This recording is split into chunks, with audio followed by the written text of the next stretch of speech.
नमस्कार. इन सोलापूर न्यूजच्या बातमीपत्रात आपण सर्वांचं स्वागत. प्रथम एक नजर ठळक घडामोडींवर. या हेडलाईन्सचे प्रायोजक आहेत सोलापुरातील नावाजलेले 7 hills menswear and collection.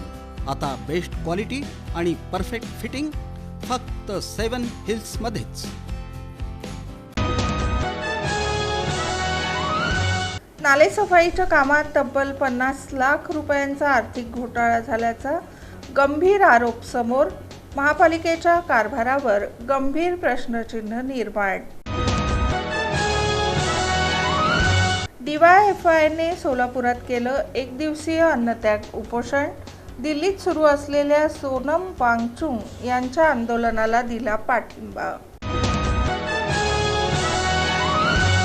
Ashadhi वारीच्या पार्श्वभूमीवर पालकमंत्री जयकुमार गोरे यांनी वाखरी पालखी तळाची केली पाहणी.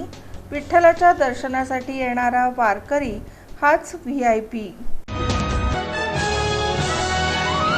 आणि रामवाडी बोगद्यावरील पाणी साचण्याचा कायमस्वरूपी प्रश्न सोडवा. खासदार डॉ. ज्योती वाघमारे यांनी रेल्वे प्रशासनाला दिल्या सूचना.